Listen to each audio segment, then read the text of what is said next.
the Freedom 250 organizers in just a few.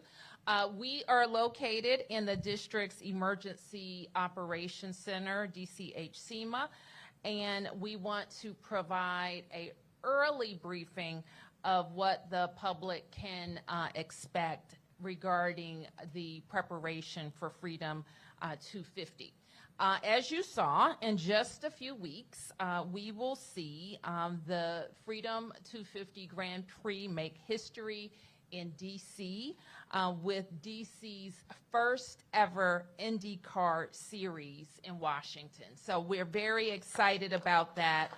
And you notice I said first, to be followed by second and third.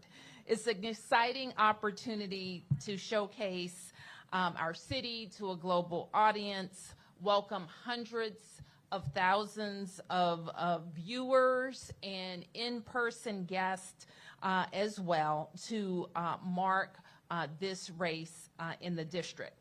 So we will see, of course, the iconic landmarks that make up the nation's capital reflected in this race course and on screens around the world.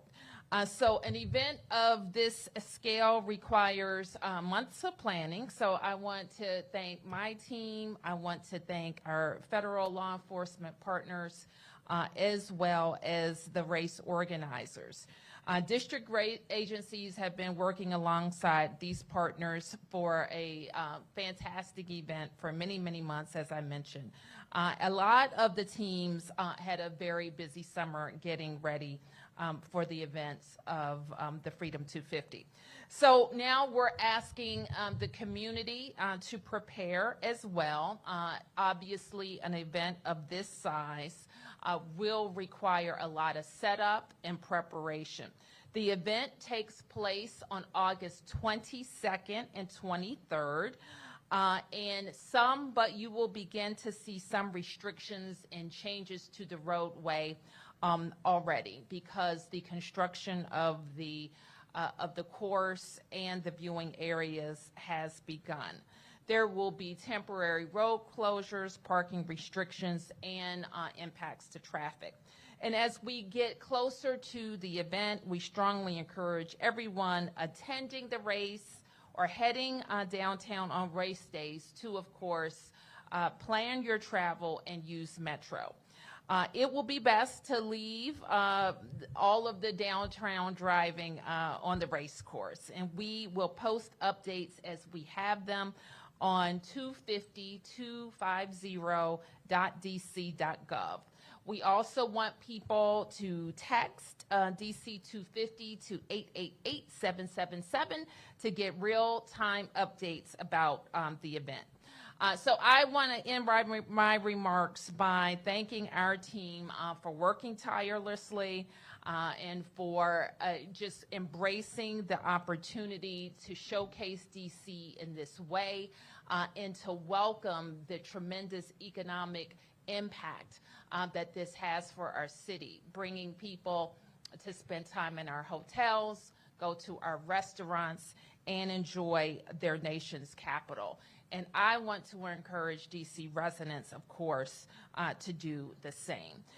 So now I want to introduce Bud Denker from Penske, who is the lead organizer for this event, and really thank Bud for his vision. Early in the process, Bud came to visit with us to share his idea, get our input, and ask for our partnership. And since that day, I have been very impressed with how comprehensive Bud's evaluation of DC as a site for this race has been, and his great commitment to make it a world-class event. So with that, Bud Denker. Thank you, Mayor, and it's been a pleasure working with you and your team as well. Here we are in the HCMA location here. I want to call out Tanya Mitchell, who's chief of HCMA, and she has been an absolute dream to work with and a partner along the way. Tanya, if you're here or not, thank you. And all the agencies that are here, Chief Carroll, another person I want to call out is is Commander Bagshaw, who runs your, now it's SOD. There's a lot of acronyms in the city, right? Special Operations Division. I'm catching on, but he has been an absolute partner of ours along the way, too. I've never seen a city that comes together like this city does, and you can see me, around me and behind me the reason why it happens. Normally we go to a city and you have silos of people that work in different functions. Here, you all come together. Why? Because you do it so often, and you do it so well. And my congratulations to you all. You've had a long summer. You've had a long, long summer, and we're the one cog in your way from going to Labor Day where you can kind of take a little breath, right? But 23 days away from now, you're going to see the most amazing spectacle that we've seen on the city streets here in Washington, D.C. Our simulations show that on Pennsylvania Avenue, our cars will be about 185 miles an hour, legally, during that period of time. And that speed and that enthusiasm, the adrenaline, the sights, the sound, 100% renewable fuel we use in our cars, so we're not spewing any toxic gases out there. That's what we're all about, and exciting this city for our 250th anniversary. Madam Mayor, you mentioned, will we do it again? Let's see how it goes this year. And let's see how it goes. You know, you mentioned economic benefit. In Detroit, we put on the race in Detroit, and I've been doing it now for 18 years there. And Michael Montre, our president, Michael, raise your hand back here. Michael's in charge of this thing with me. We bring over $105 million of benefit to our city for that weekend every year. We're going to have double the amount of people coming to this race. I want to see double the amount of economic benefit. And what I understand is a softer time of the year, mid-August. We've had 288,000 tickets requested in 9 days. Our tickets are gone, okay? You can still get club seats. You can buy club seats still to our club, but the tickets are out there. They're gone, and we're going to have about 140,000 people a day come through the gates. A warning, use Metro. Use Metro to come down. There's no parking. There's no assigned parking. Our partners at Colonial Parking and others, they're just not going to be available to be used this time. So use Metro to come down. Last year's Super Bowl, there were 70,000 people at Levi's Stadium, 70,000 people. We'll have 140,000 people a day, 70,000 inside the race circuit. Last year at Super Bowl, they had 8 entrances. We're going to have 4 bridges. So to the people coming here, come early. Come early. Our gates open at 8 o'clock. Come early. The racing starts at 9 o'clock in the morning. So use Metro, use the buses. Chief and his team have got an amazing schedule performed in terms of how it's going to work, and he'll talk about street closures next. But I want to thank the Secret Service, the FBI, all the partners. Sharon, your roads in this city, believe it or not, people say, you've got very good roads here. We're doing very, very little construction to these roads. And if something happens during the race, we're responsible for fixing your roads and after the race as well, too. So I'll answer that question right now, okay? So, but your roads overall are in great quality. They're in great shape. I wish the rest of our cities were in the same shape as you are, Sharon. So thank you to Tom and your entire team for their partnership. So 23 days to go. Can't wait to get on these streets of your city, my adopted city, and look forward to seeing you all there. Chief, talk next about our road closures. All right, well, thank you, Bud. I appreciate it. Again, I'm Jeff Carroll. I'm the interim chief of police here at the Metropolitan Police Department. The Freedom 250 Grand Prix will bring thousands of people to the district, and it's a tremendous opportunity to show our city at its best.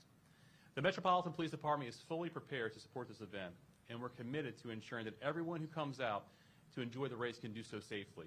Throughout the race weekend, the Metropolitan Police Department will be on full activation. You'll see officers throughout the race area, along transportation routes, and in neighborhoods across the district. Residents can expect the same amount of police service they rely on every day, even while the Grand Prix is going on. I do want to take this opportunity to recognize our officers and our professional staff who have been working extremely hard throughout this very busy summer. Their dedication to the city and their commitment to public safety are what make events like this possible. I'm incredibly grateful for their hard work and their professionalism.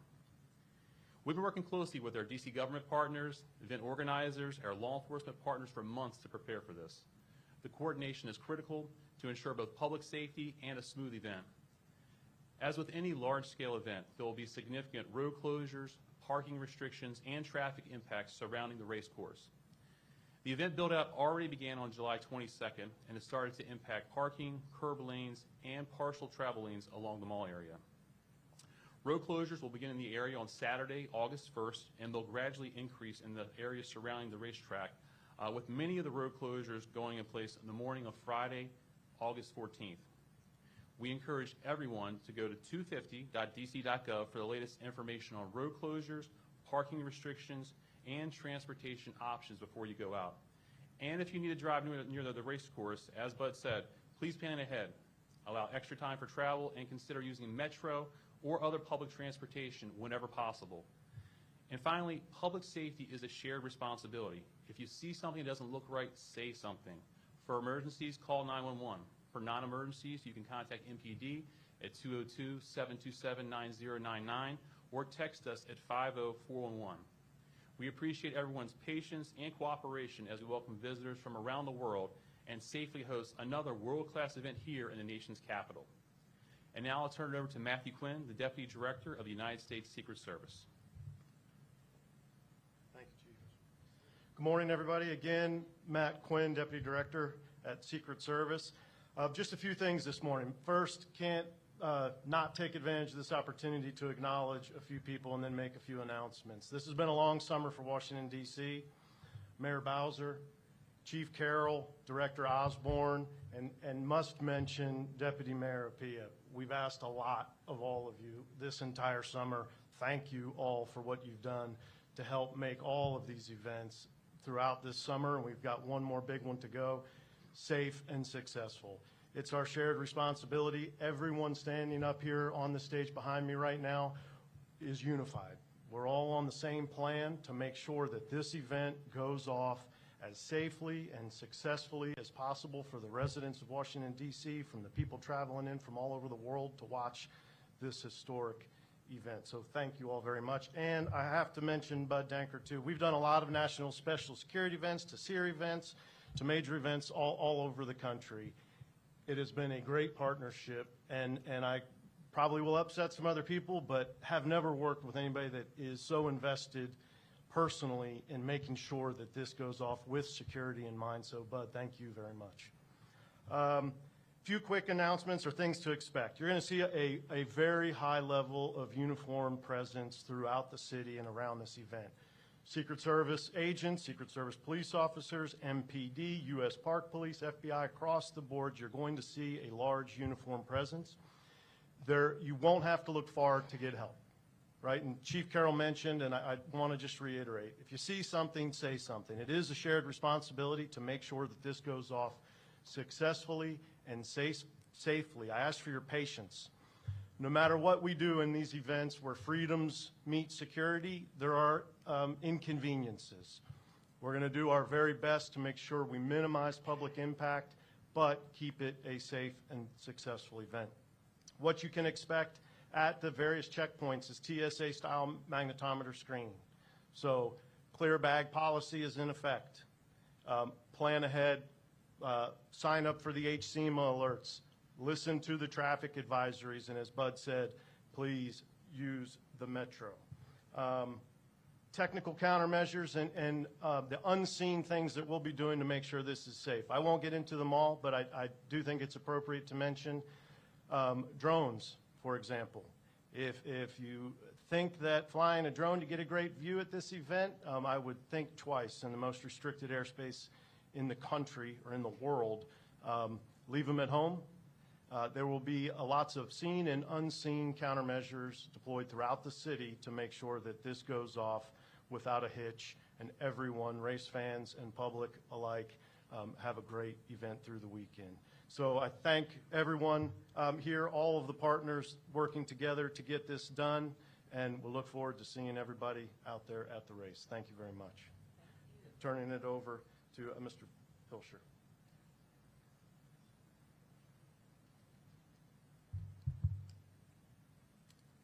Thanks, Deputy Director. Good morning, everyone. Again, my name is Deputy Chief Frank Hilscher with the United States Park Police, Homeland Security Division.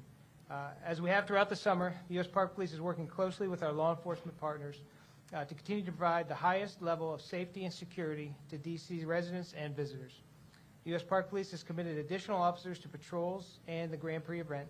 As with previous 250 events, spectators can expect increased security measures, including road closures, which we've heard a lot. We strongly recommend using the metro, fencing and other barriers, as well as security screening to enter the event. Before arriving, remember to review the prohibited items list website to keep security line moving. And as we just heard, it's a no drone zone. So operating a drone without FAA or other required approvals carries stiff penalties. Unauthorized drones pose a serious. What is China quietly doing inside America's most vulnerable systems? And is it all part of a long-term plan? Public safety and security threat. The fencing and barriers are for your protection. Do not climb, attempt to move or dismantle them. If you're attending or watched the race before, you know flying debris is a hazard and an unpredictable one. Remember to check the weather forecast, plan, dress, and hydrate accordingly. And lastly, in the event of an emergency, please follow the instructions of the law enforcement officers. Their primary mission is your safety, and they are most familiar with the evacuation routes, shelter locations, and other emergency response plans. As always, if you see something suspicious, report it to an officer immediately. Thanks. And next, I'd like to introduce FBI Special Agent in Charge, Phil Bates. Thank you, Deputy Chief. My name is Phil Bates. I'm one of the special agents in charge of the FBI's Washington Field Office. As we prepare for the Grand Prix, we once again are standing on stage with the key partners, some of the partners that we work with in order to ensure that every event here in the district is safe and closely coordinated. This is not something we do just during events. These are partnerships that are in place every single day, and we're grateful for those. As has been mentioned, this is a SEER-rated event, a SEER 1 event, which means the federal interagency comes together to ensure that all resources are available to our partners to ensure that this is a safe event. In this case, the FBI is responsible for crisis response as well as counterterrorism, both investigating threats and investigations, as well as the intelligence component. We ensure that our analysts are sharing key pieces of intelligence with the partners here and throughout the interagency in real time in the weeks leading up to the event as well as on race day. No tip is too small, and that's why we encourage the public, as has been said, to stay vigilant. We encourage the public to see something, if they see something, to say something, whether that's suspicious behavior, suspicious items, or has been mentioned, drones. This has been an unprecedented summer for not only special events here in the district, but around the country, particularly with FIFA. And with drones at FIFA, the FBI and the interagency collaborative team have seized over 700 drones. We want the public to know that they need to leave their drones at home.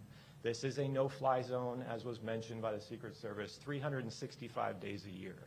And so leave those at home. There are stiff penalties. Jail time, fines up to $100,000, and of course the seizure of that drone. If you have information you'd like to share, please call 911, seek out the nearest law enforcement officer, or call the FBI at 1-800-CALL-FBI.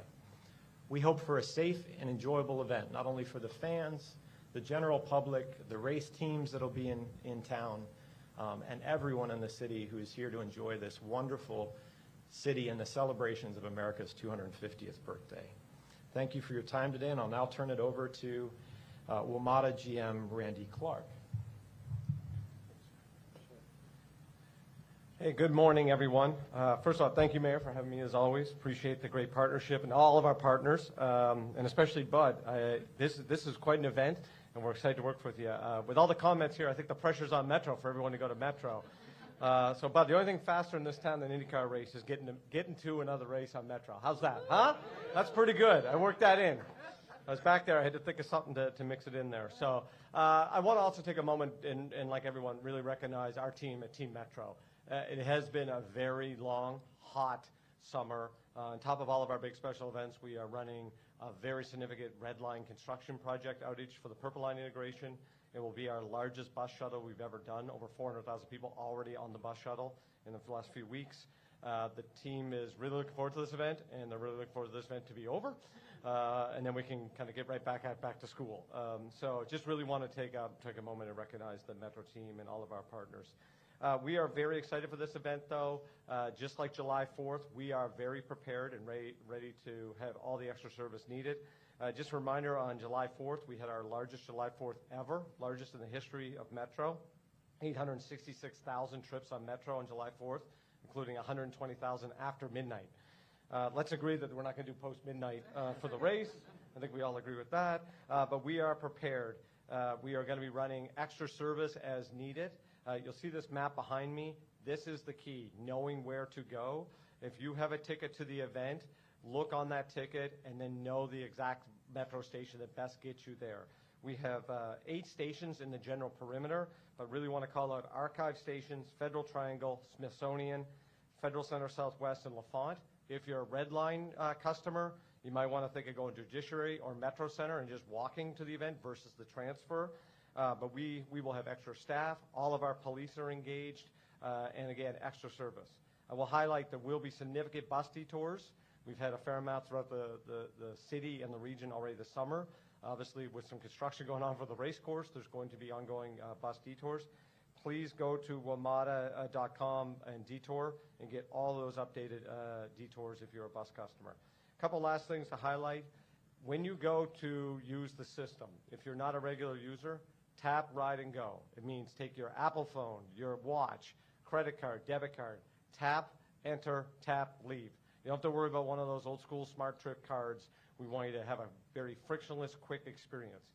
There's Metro Pulse, which is our really great app that not only shows you real-time information on all trains and buses, but it's a way you could text and get real-time information. Highlighting, as everyone said, see something, say something. We have a very sophisticated police department with all of our partners with special operations. But obviously with an event like this, we always have more backpacks and other packages than we all would like.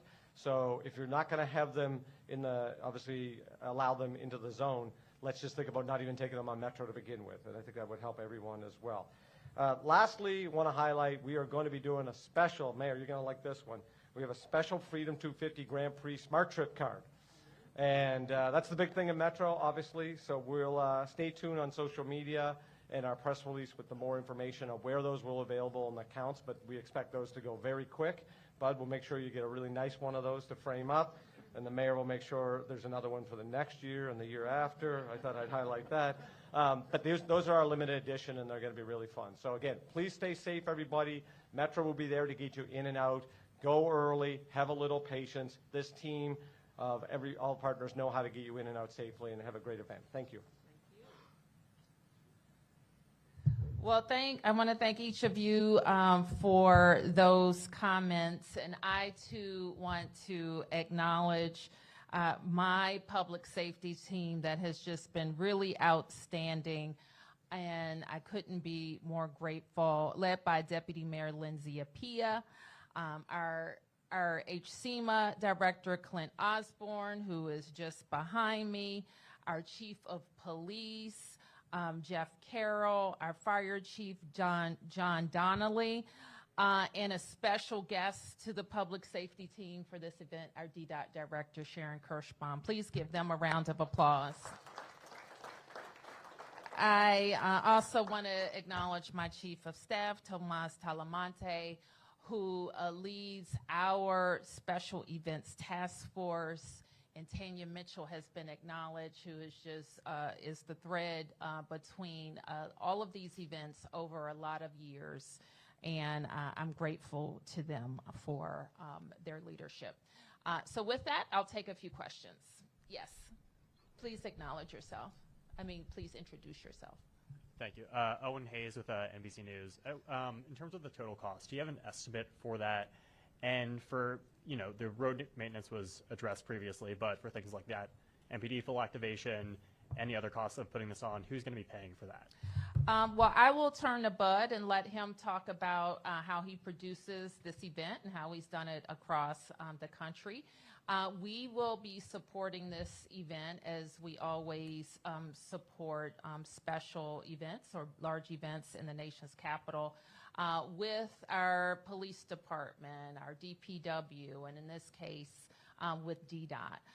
It has already been discussed that any improvements pre-race and post-race DDOT will handle, and we will be reimbursed.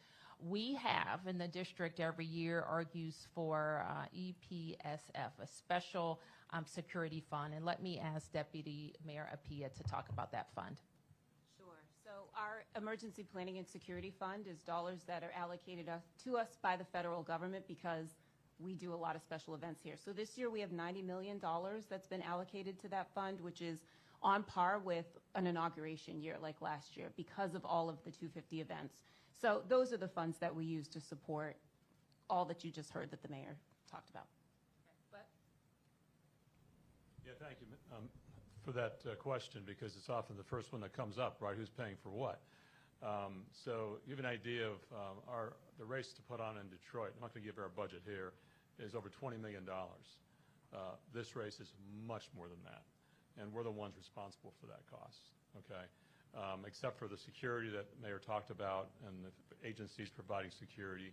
A little bit of road work's being done right now, working with the DDOT team. We're the ones that are primarily responsible for shouldering this event and shouldering all of those tens of millions of dollars it costs to put this race on.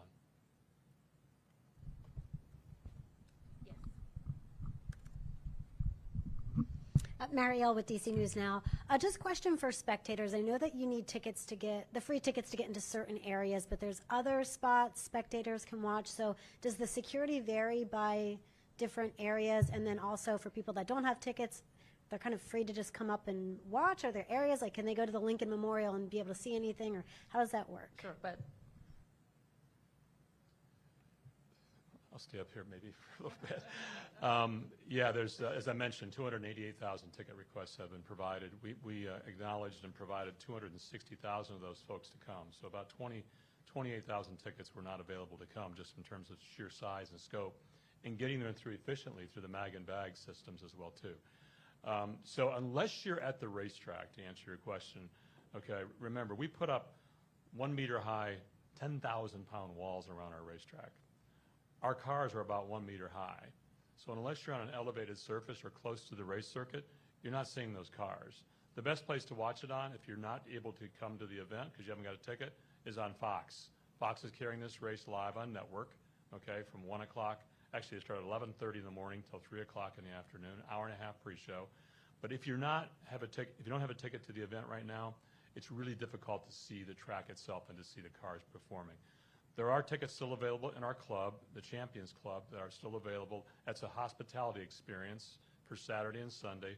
But really, unless you do go to the club, it's hard to see it unless you have a ticket. Now, for people that are at the event, we're going to put big screen TVs up from 3rd Street all the way to 12th Street with shade tents, with cooling tents, with concessions, with great concessions, and some entertainment. So if you are at the event, you're going to see a lot of activity going on besides the flyovers, besides the parades that go on around the event.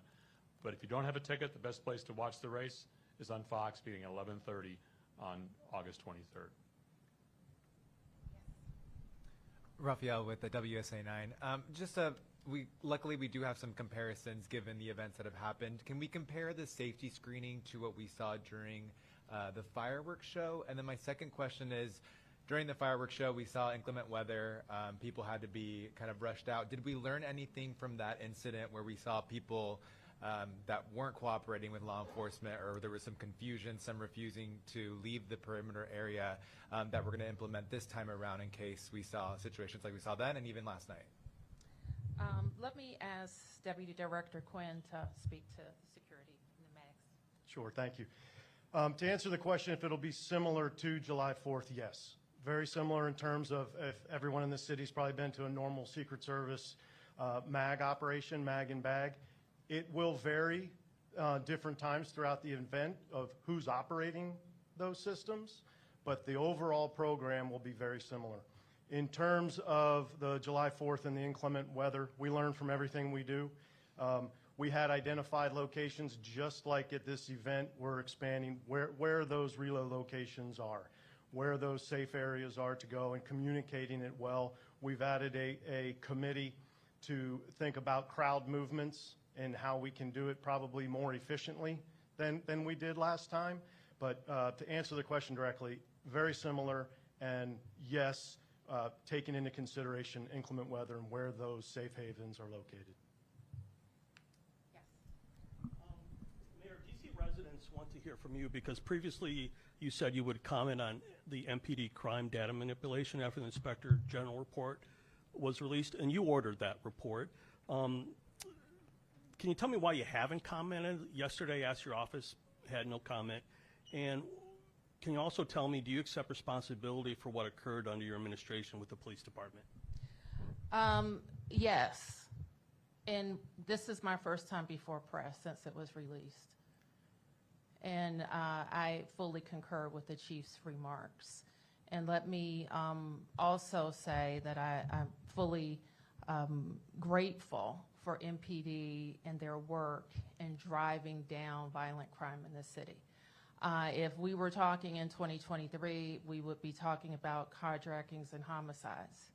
What we're talking about today is the city rebounding from the effects of COVID and DOGE in one of the safest periods in our history. And I take full responsibility for that. Yes. Two questions.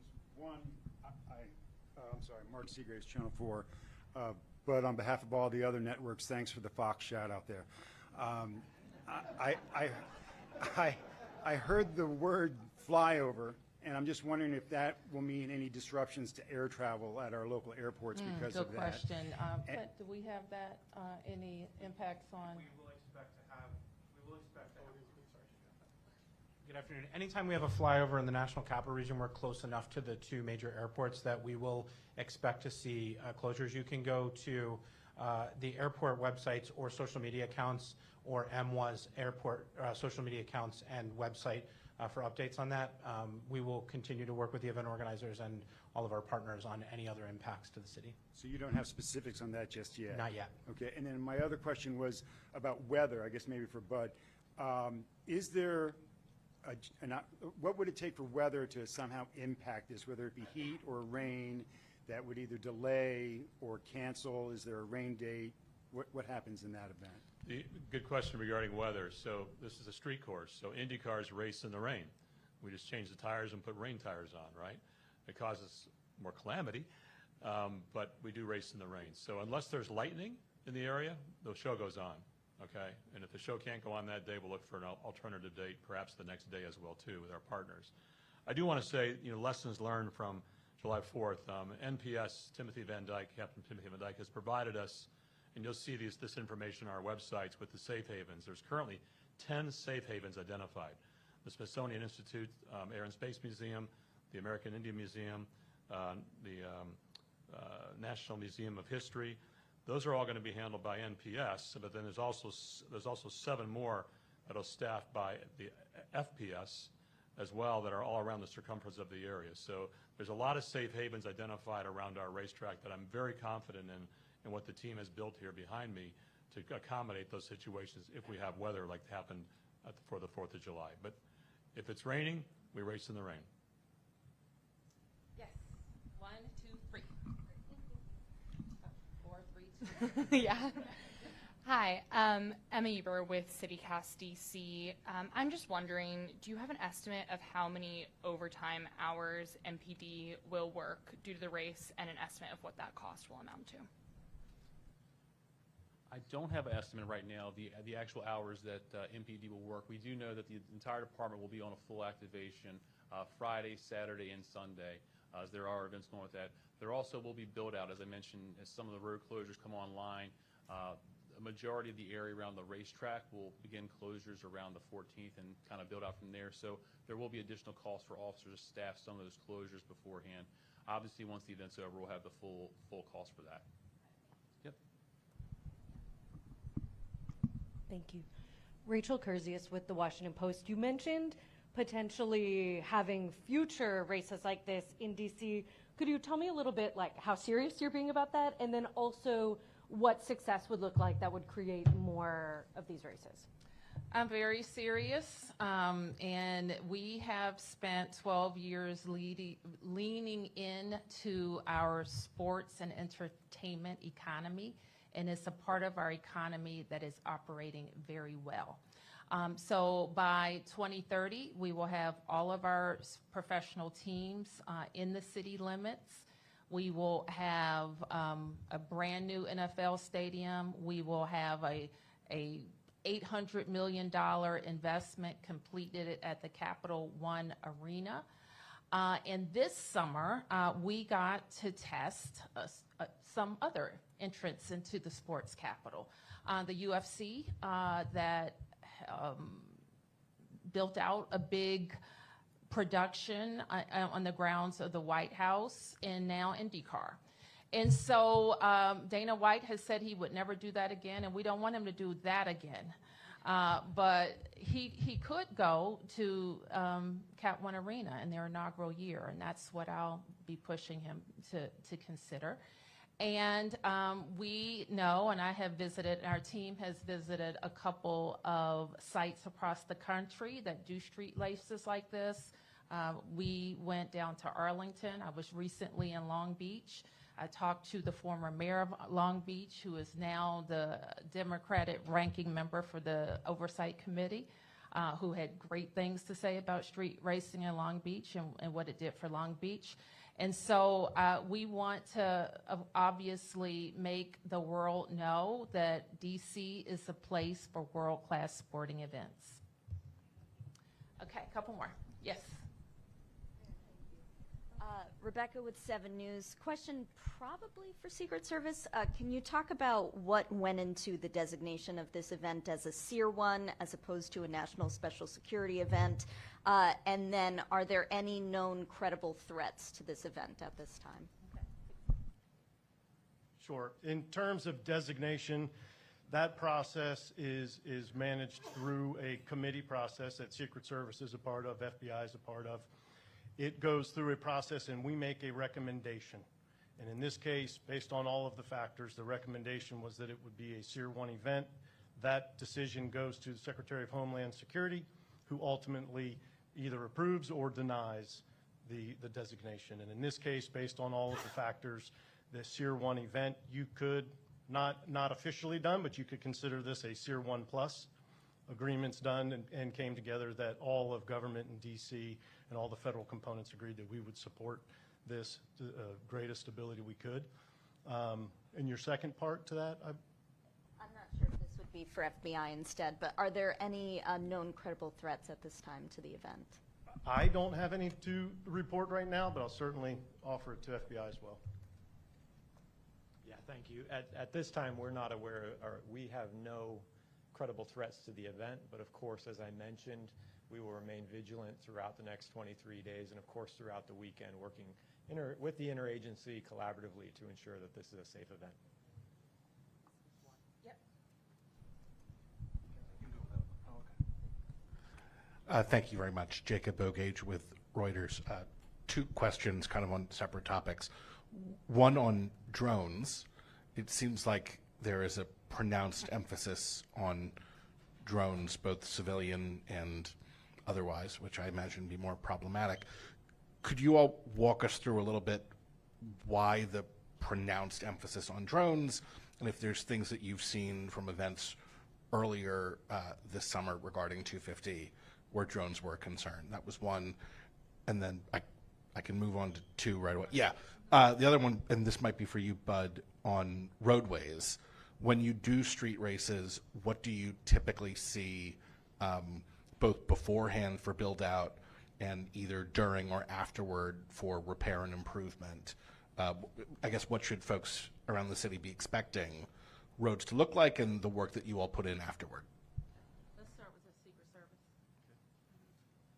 Yeah, thank you for that question on drones. So overall emphasis is everything we're doing right now. I mean, drones represent a persistent threat everywhere. You don't have to look further than turn on the news at seeing what's happening globally with the use of the nefarious use of drones to cause problems, whether it's just a coordinated attack or assault or the looky-loos that create safety risks involved. So our focus is on it every day, nothing particular to this event. I will say the countermeasures that we have in place right now, we're seeing a slight reduction, but people may not realize drones, people attempt to fly drones in Washington, D.C. almost every day, even though it is the most restricted airspace in the world.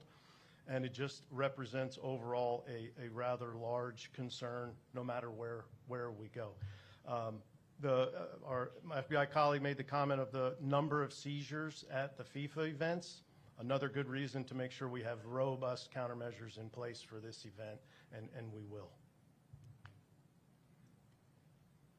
Yeah, I should have mentioned also, you know, we're in the business of not causing a lot of disruption to you all. There obviously will be some, but our construction, which begins on August 1st, will be going on from 8 p.m.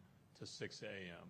So we're off your streets during the afternoon or the morning when most of the traffic is occurring.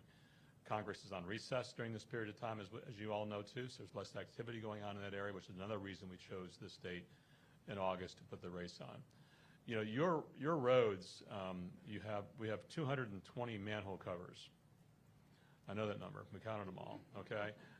Those manhole covers that we have to look at have to be smooth, so there are about 49 that we'll put some silicone on and smooth them out.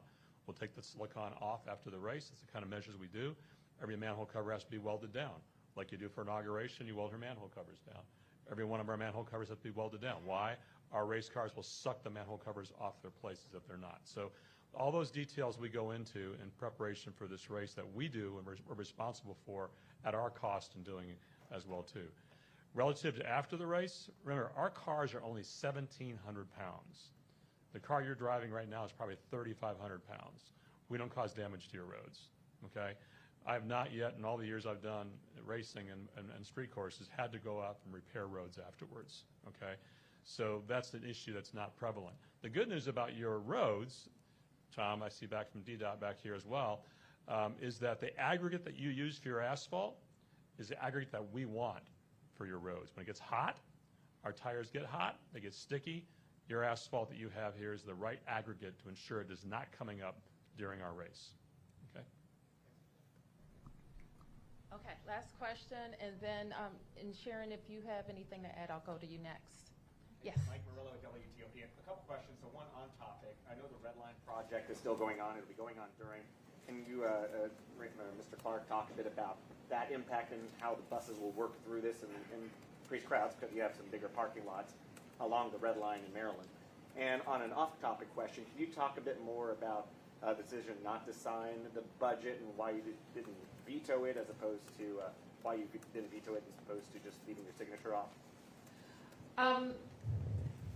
Well, I think I laid out in a lot of detail why I didn't sign it. I think that it sets up a big cliff for next year that could have and should have been avoided, in my opinion.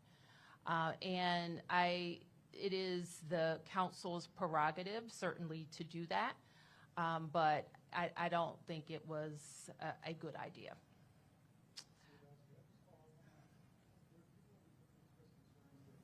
Not signing it, much like when you did veto the omnibus crime bill several years ago, it kind of opens the door to, and I know they don't need the door open for them, but for more congressional interference when it comes to the district's budget. Can you address those concerns that some people might have that by not signing the budget that you have possibly enabled members of Congress to further meddle in the D.C. affairs? Well, as you rightly state, Mark, the Congress is always the Congress's prerogative to weigh in on D.C.'s laws. And until we become a state, that type of interference is possible. My letter in no way says Congress changed what the council did. In fact, it said the opposite. It said it's the council's prerogative to create the budget they want. But I think it is important to be clear that it sets up a big fiscal problem for next year, which could be on top of other inflationary pressures that impact our revenue. So I just want to be clear about that. And I also have to be, it's not the first time I haven't signed a budget or a piece of legislation from the council. And the mayor has a certain part in the legislative process. And that process is to present laws, to present a budget, to send my agency directors to the council and testify on our views, to send letters which I have done throughout this budget process.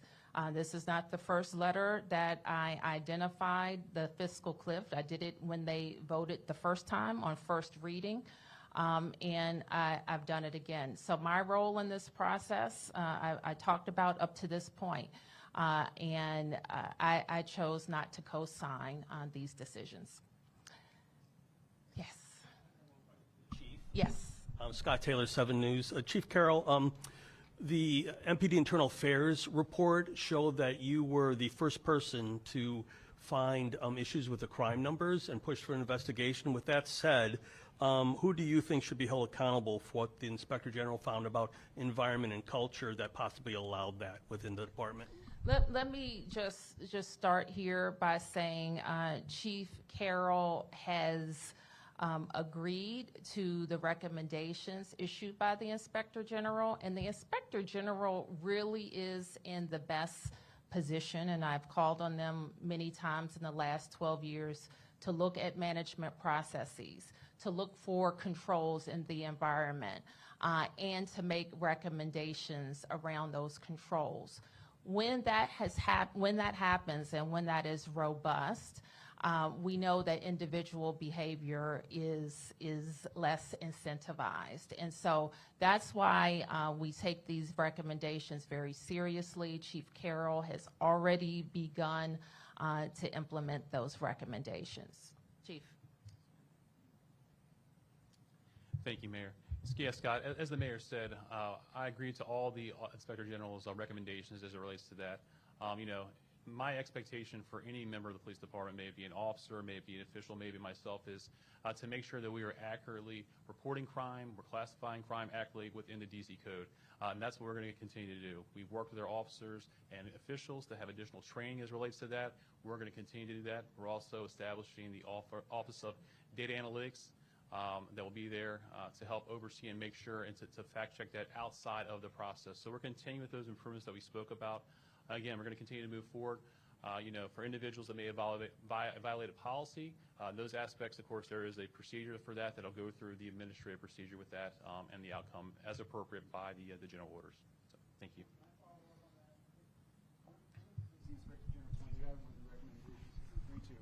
Was the fact that in 2013, before the decline in the stats issues came between 2015 and 25, there was a unit that was designed to look at these statistics that was shut down. So I'm wondering what your role was in that, if any, in that decision in 2013, and if you can explain, if you know what the thinking was in 2013, why that unit was shut down. Sure. So, Mark, in 2013, I believe I was a lieutenant in the 3rd District. So I don't have much insight into the background of that. What I do know is we did go through several records management systems and the processes with that, to which we now end up in our current records management system. So I believe that some of those changes facilitated that. But the new Office of Data Integrity and Analytics, it will replace that unit. It will do that function and also do more analytics and even raise that bar higher than what that office previously did.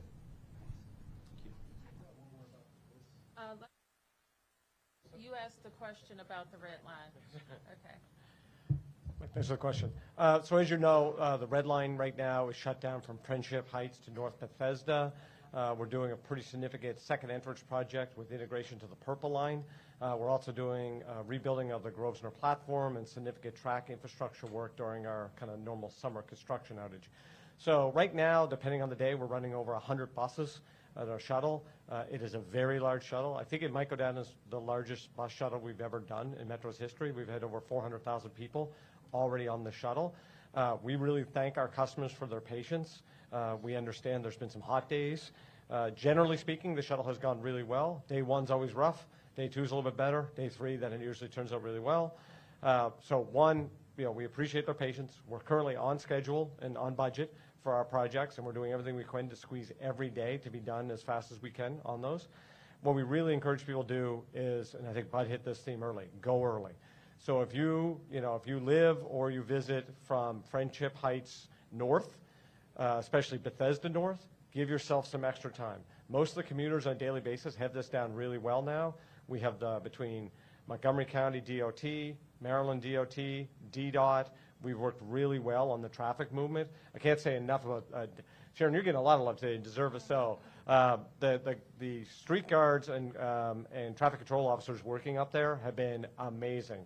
And so if you're up there, the flow is going really well. But I think it's really important everyone give themselves a few extra minutes. It is the weekend, so generally this goes pretty well. But Friday, maybe an extra few minutes, and I think everything will be okay. Thanks. Okay. Thank you, everybody. Thank you so much.